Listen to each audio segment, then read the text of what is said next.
it just needed to be put in here. I know libraries has done that in the past where they allow them to take that holiday later on. So it depends on your scheduled hours, and then we just have to get down in the weeds and look at the individual situation. What day did they want to take off that next week, or did they want to work it and get the time and a half? Because I think there's a scenario where they can end up, if they work on that holiday, they could actually end up with 2.5 times pay. Because they work at their straight time and then that time and a half pay also. So we always have to look at the very specific situation, what their schedule was, what the hours were that were worked on that day, was it the designated day or the substitute? It gets really I've had in the this weeds. complaint, in fact, I got a complaint right now, this weekend, where an employer has done like I described earlier. They designated Friday to be July 3rd to be recognized as a holiday. Only this particular employee is scheduled to work on Saturday. But they're shutting the operation down on a Saturday. So now the employee has to work Friday, and it's like if me and Doug are working side by side, I happen to work a Tuesday through Saturday shift, but Doug works a Monday through Friday shift. We both do the same job. We're both there on Friday. He's getting what some people call double time and a half, like you just described, and I'm getting straight time. And because my holiday has been pushed out to some regular schedule of Saturday, and I just think that's patently unfair. I don't think that's a cool way to treat the employees, because it's just the Monday through Friday employee is always going to have an advantage. They're always going to have the opportunity to make more money whenever a holiday falls on a weekend than a Tuesday through Saturday or any weekend employee. So I don't know. I want to take a close look at this. And That's the subparagraph B that you're talking about. That's what I was talking about. So when they schedule to work on the holiday, they get the time and a half, 4 hours actually worked on the holiday in addition to holiday pay. And the holiday pay is the straight time for those hours. So that person working on that holiday gets the 2.5 times. Yeah, and every time it's a little different. If you got a Monday through Thursday versus a Tuesday through Friday, or a Wednesday through Saturday, a 4/10 versus 5/8, it always gets a little sticky. You have to really sit down and look at each individual's time card. in the scenario I just described, I would get double time and a half, because it is a county named holiday, even though I got Saturday. I work Saturday and the holiday falls on Saturday. I think Christmas is a good example. Christmas falls on a Saturday, and I work at, say, a landfill, or I drive a bus, and Saturday's my normal scheduled work day. Christmas falls on Saturday. If I come to work in on Friday, that's the county designated holiday. So according to B, I'm going to receive that premium pay. Time and a half, at least for working, even though my holiday falls on a Saturday. I want to take it, because this has been bubbling up all over the place, and I want to take a good look at this. But so you believe F is, I'm sorry, E has been taken from the career service. From the career serviceman. Okay. We'll double check it. All right, we'll take a look at it. Okay. Oh, what, are you striking D? So tell me about that. That's I guess that's a benefit, right, for us. There used to be the day before, day after rule. Right? Yeah, I think that's, I think the answer is yes. Okay. Well, thank you. So Article 53. 53. Sneak preview of our wage proposal. The to be decided base amount is, we're looking at a 2-year contract with a base wage increase in each of the 2 years. The Board of County Commissioners is already discussing the 15-16 fiscal year. And if we remain on target through their discussions, that would probably be in the neighborhood of a 3% wage increase for the upcoming fiscal year. We'll be in a better position after a bargaining session or two to know more definitively where the board will be on that.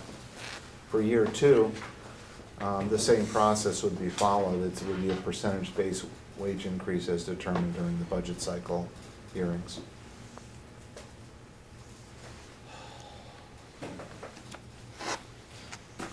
Striking out all this minimum wage, I guess the living wage, is that just going away, or just basic, I mean, in other We'll words. just take, since that is already, you know, by reaching the last agreement, we reached where everybody is. So all we're talking about now are base wage increases for employees as negotiated. Yeah, but that doesn't mean that you can't hire someone a month after the contract's ratified for $8 an hour, though, unless we have something in there identifying a living wage. Point out the parts that you want to keep in your counter. Okay. I guess we don't need the article when that Mike Wells found it out for $6.5 million.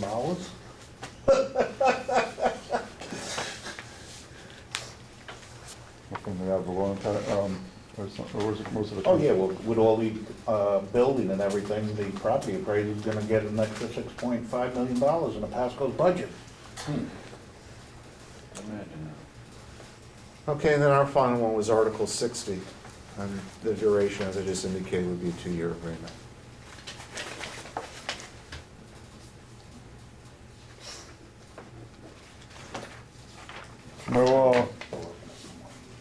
No merit increase? Yeah, that's something. Thought you guys were gonna, Whatever the percentage amount is, that would cover any way you want to break it down is either give it a term that you like, merit, cost of living, whatever. We're talking about a negotiated base wage increase. well, yeah, I mean, that's obviously what we're in favor of. I just assumed that there was going to be some sort of performance component, and I'm just surprised to not see one, that's all.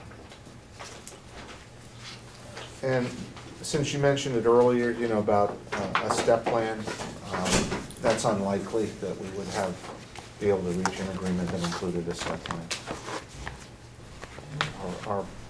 What we favor is a It takes negotiated. both parties wanting it. I'm not gonna, Okay. not gonna be shy about it. Both parties don't want it, it's just not gonna happen. It's a monumental challenge, and like I said, I'm very pleased with the outcome we've had. I've done 2 of them over the years, and as recently as earlier this year.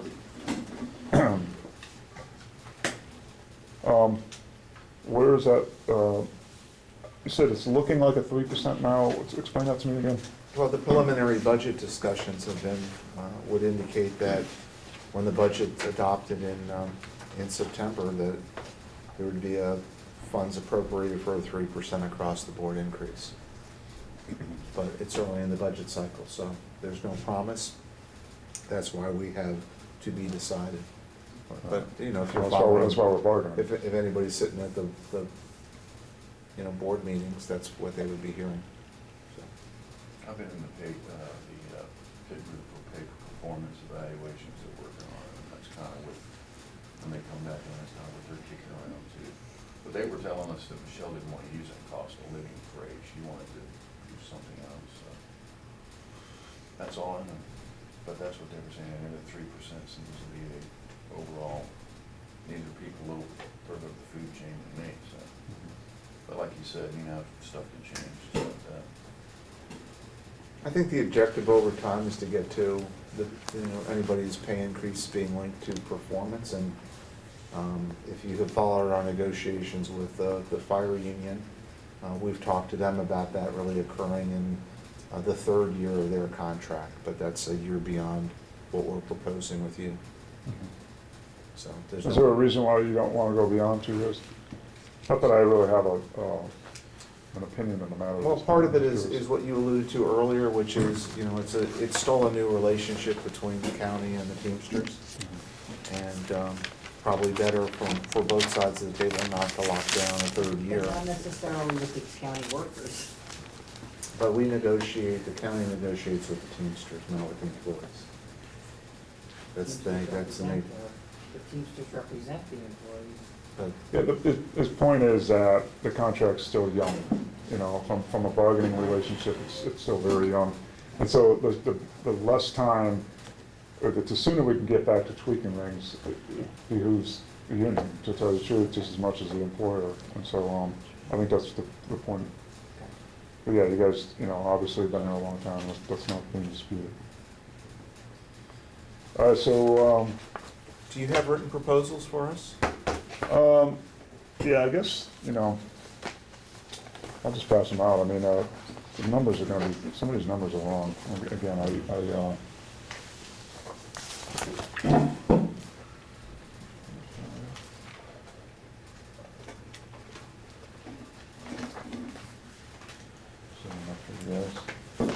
So, the article numbers, just don't be concerned with them, just go by the title of the article.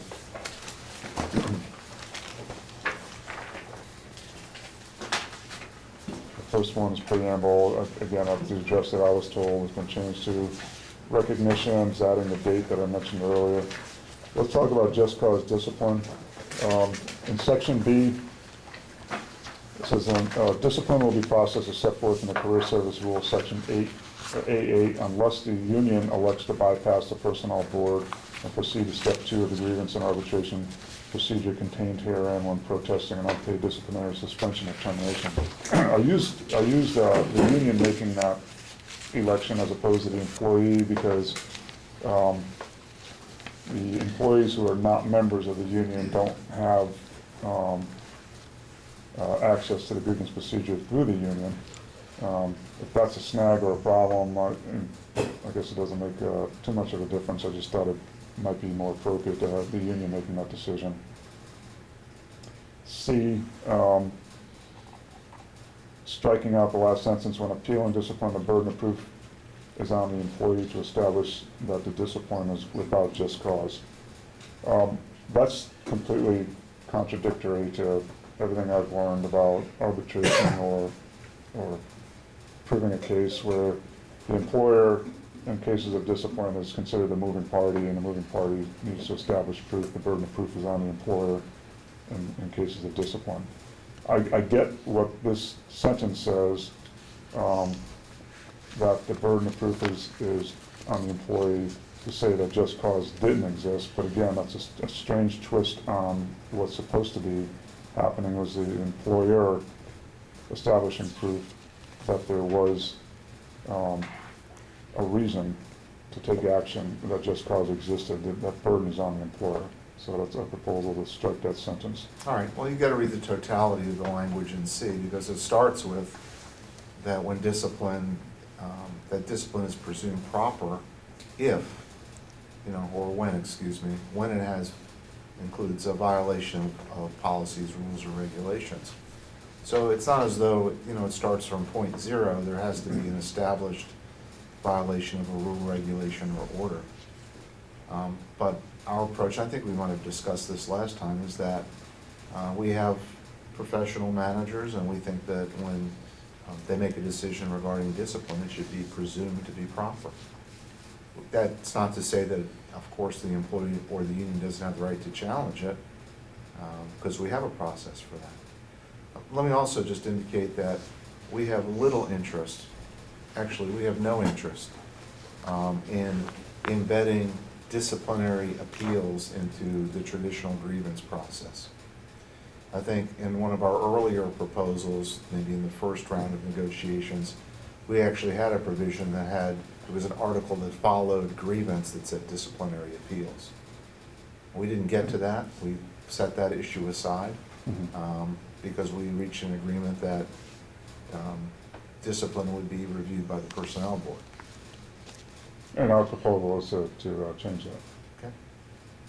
Regardless of what obviously we have opposing positions on that, and but the fact of the matter is that just cause has to exist to discipline. We agree with that. And so if there's a challenge on whether it exists or not, then there's a challenge. Okay. And so we had hoped that the process that we worked through and took a lot of time to get to about going to the personnel board, that the next time we would be addressing whether we should stay with the personnel board would be after that process was tested a few times.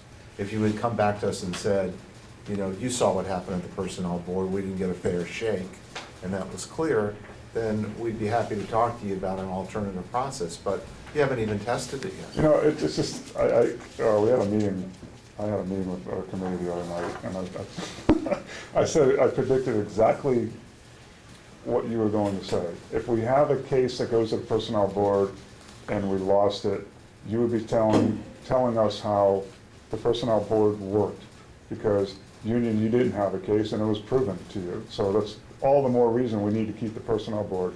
And I told my committee that, I'm gonna say, in bargaining, what happened was that we've had quite a few cases that we've settled outside of the personnel board successfully to both parties' agreement. And I'm gonna use that as an example, and then just watch what the attorney's going to say. Is like, well, you never even used it, so that proves that it works, because we've never had it. It's just, no matter what. I didn't say that it proves that it all right. works. Well, I Bob- said I expected that the first time we'd be readdressing that issue I would be understand. after we had a test case. I understand, but the thing is, we haven't even had to use it. We've settled things the traditional way, the way I've been proposing and promoting, and it worked. And we reached an agreement, and we kept it out of the public domain. We kept it out, I understand everything, subject is under the sunshine, but standing before a personnel board and a bunch of appointees to the personnel board who may or may not have much experience in dealing with how just cause is to be carried out, and having everybody and everything on display, or reaching an agreement in a room with just the affected people, I think is much more preferred. It's the way we do it everywhere else, the way we've always done it. We've been successful doing it here. So, the concern was, well, Teamsters, you're just gonna bow up on everything and send everything to arbitration. And we've proven that's not the case. And so, anyway, our proposal is what it is. And obviously, we've proven that we could compromise and reach agreement on. Right, without the proposed personnel discipline. board. So, Without the personnel board. well, we exactly haven't right. had to get to it yet, so I don't know what We haven't the had a need motivation for it. was, but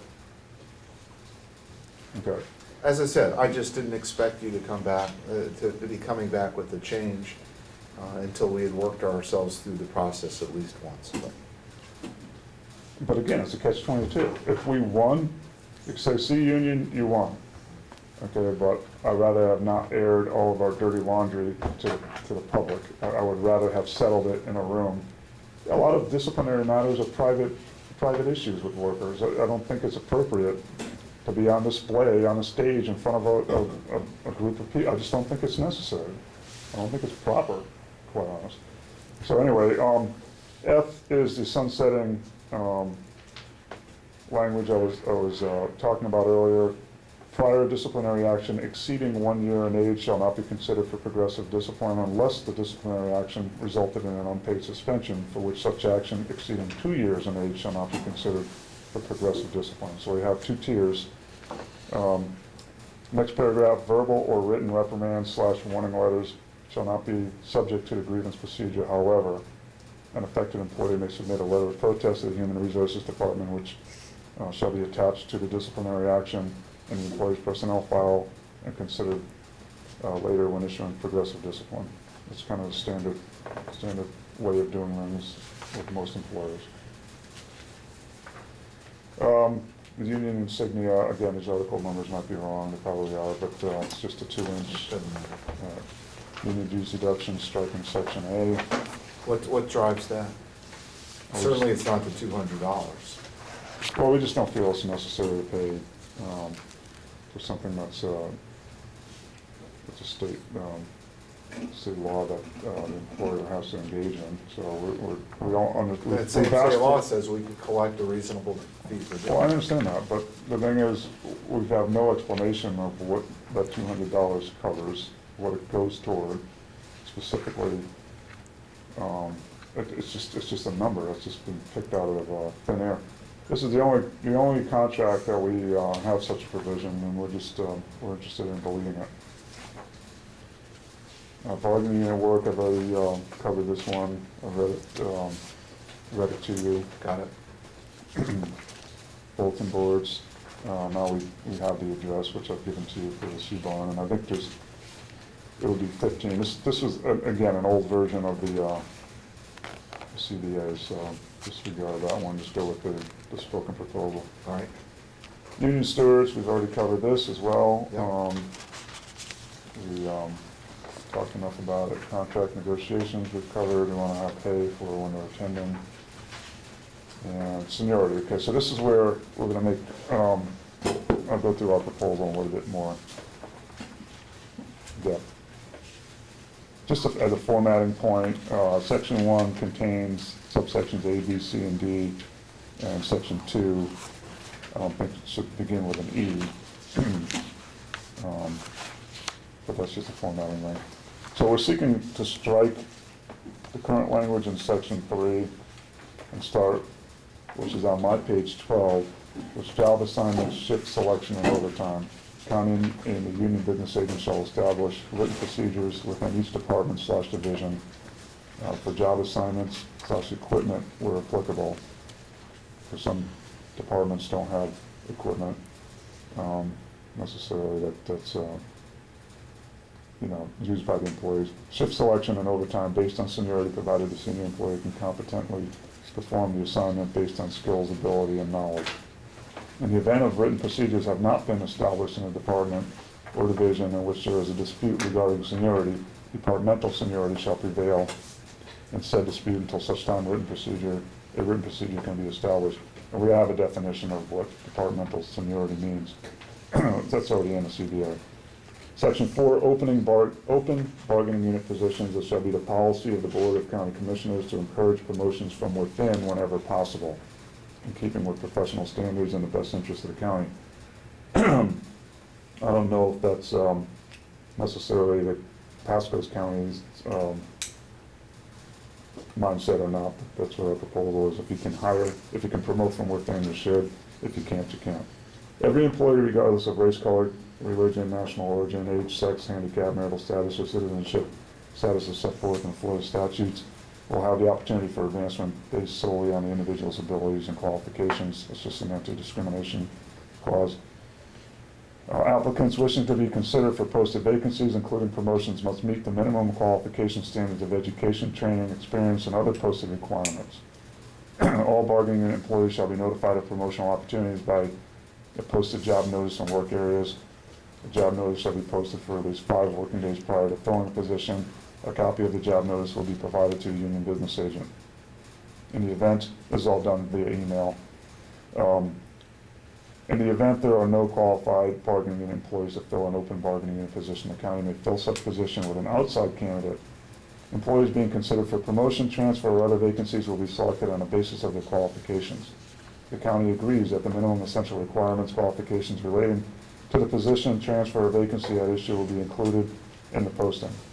In some instances, the county may test applicants on those job skills of the posted position. Employees' work records, performance appraisals, past discipline, and job-related qualifications will be considered in the selection process. The county will select the most qualified candidate, provided, however, when the qualifications of 2 candidates are equal, county seniority will prevail. Section 6, training. Should the county decide that additional training is necessary for a specific job classification, the training will be offered to those in that specific job classification based on departmental seniority. Section 7, layoff and recall. In the event the county needs to reduce the workforce, the following positions shall be eliminated prior to the layoff of any bargaining unit employees. 1, temporary employees are performing work within the job classification covered by this agreement. 2, probationary employees performing work within the job classification covered by the agreement. B, if due to the needs of the organization, regular employees must be laid off within any job classification, the order of layoff shall be based on county seniority, with the least senior employee laid off first, unless the least senior employee possesses and uses specific or special skills, competencies, and/or training that are essential/critical to the successful operation of their county department, provided such skills are part of their job description. Just common sense. If 2 or more employees have the same county seniority date, the following methods will be used to determine seniority. We'll just go by application. I don't need to read all this. And the C, the county will provide no less than 30 days advance written notice of layoff, unless there's some circumstances in which the county is willing to just lay the employee off, but pay them the balance of the 30 days for the notice. D, bargaining unit employees who have been laid off are eligible to apply and compete for all open bargaining unit positions. When filling open positions in a bargaining unit, preference will be given to either laid-off employees or existing county employees who are qualified to perform the work for the position. What that means is that if you're laid off or existing employee, you'll get preference over an outside candidate or a county candidate who's not in the bargaining unit. E, in cases of layoff regular status, employees shall be placed on the recall list of the job classification or series from which they are laid off for a period of 1 year, and they shall be given first opportunity for reemployment in the classification or series from which they are from, the series being a 1, 2, or 3, a reverse order from which the layoff occurred. F, in cases of recall, the county shall notify employees by certified mail with 14 days. 8, displacement. For the purpose of this section only, the following definitions will apply. Full-time employee is someone who works more than 30 hours, part-time is someone who works less than 30 hours. Any regular status employee who has been notified of layoff, job elimination, or displacement may elect to displace an employee with the least seniority within their department, provided they are qualified to perform the work. We've had this issue come up before. It has happened here, where, in fact, I think, Doug, you might have been the victim of this, if you want to call it being a victim, where you have employees that are in certain classifications within their department. They actually oversee other classifications, but since that classification was slated for layoff, Doug, or the employee that's in that classification, gets laid off while the junior employees who are beneath him continue to work. We find that absolutely unacceptable. Doug should have been, since he's the one that's overseeing those employees, should have had the opportunity to at least bump the least senior person in that work group or department. And the guy that did that to Doug, he's picking up trash now at the park. Comes around, goes around, right? Yep. So, Well, not the guy that displaced me, but the department It's director. close, Now close. picking up garbage over at Hudson Beach. Yeah. Enjoying the sun. Section 8B, the ability to perform in a job classification of the employee being displaced shall be determined by the department director based on the displacing employee's qualifications, proven county work record and history or testing of job skills. So if there's ever a dispute, we take a look at what the person's capable of doing. Obviously, the union in no way, shape, or form is trying to handcuff any employer by telling them you have to use an employee who's incompetent or can't perform the job. That's never the case. C, part-time employees may only displace part-time employees. Sometimes you have part-time employees that have high seniority, but they're still part-time. That's the reason for that. D, for purposes of displacement, and seniority shall be based on county seniority. E, employees must displace positions within their department whenever possible prior to displacing a position outside of the department. And what happens here is you got sometimes employees who are cross-trained. They may have come from one department earlier in their career, spent 5 or 10 years working there, and then they went to another job function that has nothing to do. They get displaced, job eliminated from their new department. They should have the ability to go back to where they came from, provided they're still able to perform the job. F, human resources will provide the employee, meaning the displaced employee, with a list of positions that they may displace at the time of the employee being notified of layoff or job elimination. G, the employee electing to displace another employee must notify HR which position they're going to displace within 10 working days, as identified in the list in subsection F. In the event of displacement, wages and salaries will be adjusted per the wage and salaries article, meaning that if they go to a lesser job, they get paid a lesser rate of pay. I, employees who displace another employee outside of the department or in a position which they have not performed previously will be required to serve another 4-month qualification period. Not probation, but qualification. If after 2 weeks in their new position, the employee is not satisfied in their new position and they opt to accept the layoff, if they do not satisfactorily complete the qualification period, the employee will have the option to apply for any vacant position they're qualified to perform, resign, or be subject to termination. J, employees who displace another employee within their department are subject to the recall provisions of this contract. Employees who displace a position in another department are not subject to the recall provisions of this contract. So if the employee goes outside of their department, they're forfeiting their ability to be recalled to their previous position. K, the date of the employee or employees will move into their new position will occur once all displacements have been finalized. Generally, this will occur at the beginning of a new pay period. L, section shall not apply to new employees who return to work with restrictions due to a work-related injury. It sounds like a lot of stuff. It is a lot of stuff. I've spent a considerable amount of time negotiating this. I've pretty much lived through almost every one of these sections with real-life experiences um, at Hernando County. It's tried and true language, it works good for the county, it works good for the employees, which is the most important thing. And it may be a moot point, but it would be a great time to get some language like this in place, so if 5 years from now or 6 years from now, the economy tanks all over again, at least we'll have something in place that we can rely upon and not be scrambling around to figure out how we're gonna fix a mess. And so, my suggestion is to, to take some time considering this, and if you have any questions about how something would work, I can probably give you a pretty intelligent response, because like I said, I've been through it. But we're serious about seniority, we always have been. It's really still, even now, after all these years, I mean, you see that we were certified in 2010, but that doesn't mean we started organizing in 2010. We started organizing long before that, so we're looking at 5 years or 6 years, and some of the same problems that are affecting the employees when we got our first phone calls to start an organizing campaign to now are still affecting the employees, and we need to get some movement. We appreciate you guys helping us out and working to get some movement. And it's the ugly word of favoritism. And I know, Barbara DeSimone's approach of asking, and I'm not throwing her under the bus, she said it on record that she would ask some of the department directors how they felt about this, and they're just not interested. Well, no kidding, they're not interested. They're the ones that are perpetuating the problems. I mean, they're the catalysts of these problems. So, asking the department head, hey, how do you feel about seniority, means that that department head or his underlings are not going to be picking and choosing who goes into what job. It's not based on skills. We've seen it. A lot of people are getting into positions that are not even necessarily qualified for.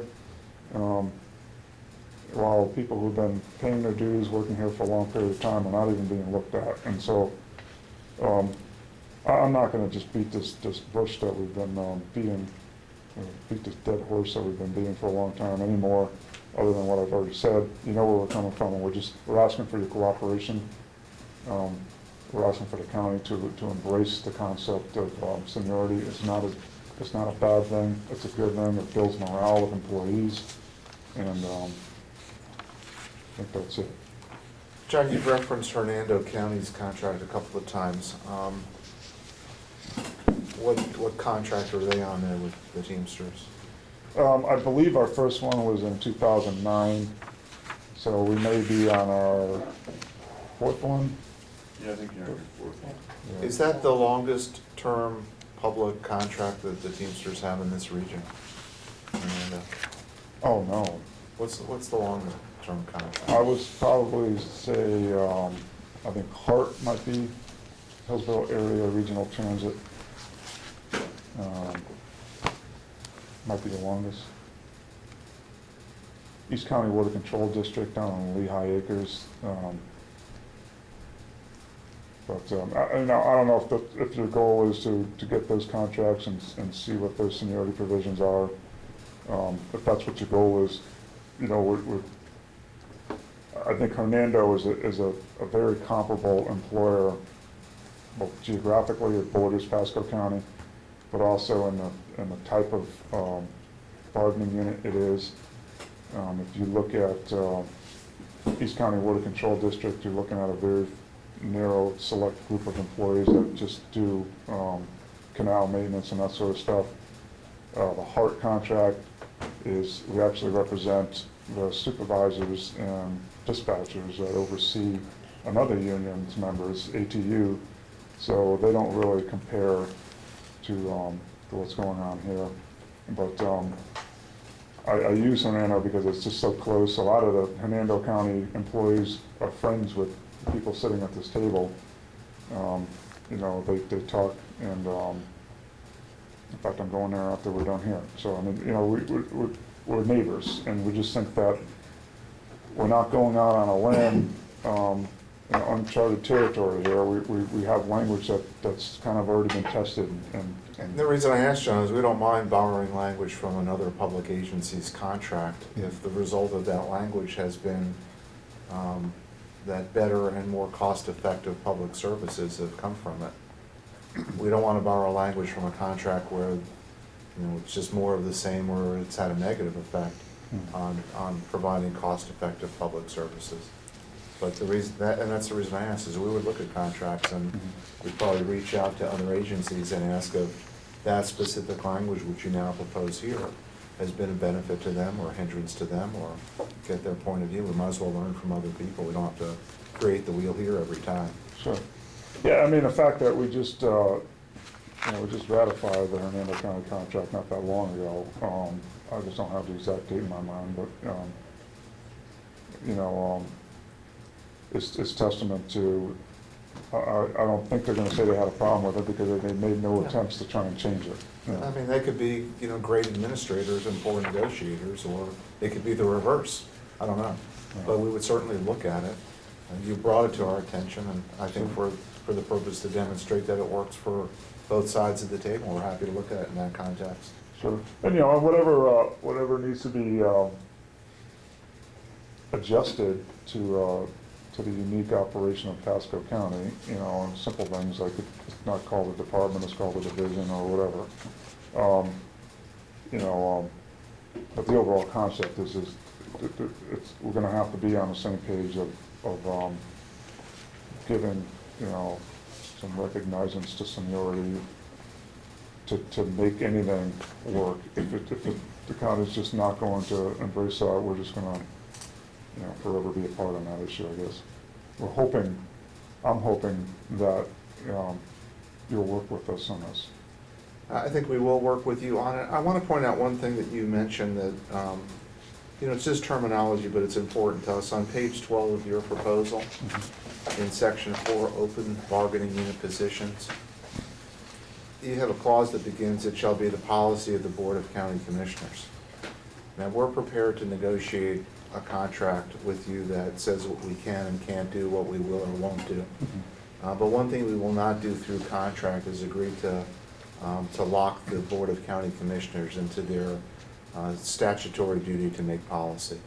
I understand that, and that's just a reference of the employer. So if we inserted the word employer, we're bargaining with an employer. So if calling it the BOCC creates a legal issue, I guess maybe BOCC is not interchangeable with the word employer. I don't know if it is or not. So little things like that don't matter to me. The idea of promoting from within is what matters. Okay. So you want to take a break for a couple minutes? Sure. Do you have another room to go to, or you want to? No, we'll step out. Why don't we come back at a quarter to 12? Okay. Does that work? And then see where we are. Kevin, I have a quick question for you. I've been approached by several employees. Did we lose 2 vacation holidays this year? It might be if there's like a Thursday, Friday scenario. Well, I think Christmas falls on Saturday this year, but in the past, didn't we have Friday off? I'd have to look. Yeah, Can because look. last year, what they're bringing up to me is we had 13 days. This year, we only have 11. So somewhere along the line, we dropped 2 vacation days. I'd just like to give them an answer if it's possible. Yeah. When we go up and check the career service manual, I'll get like our last holiday memos, because that is a possibility depending on how they fall. Okay, great, thank you very much. Sure, no problem. All right, we're taking a break at 11:21, and we'll be back at 11:45. All right, see you in a bit.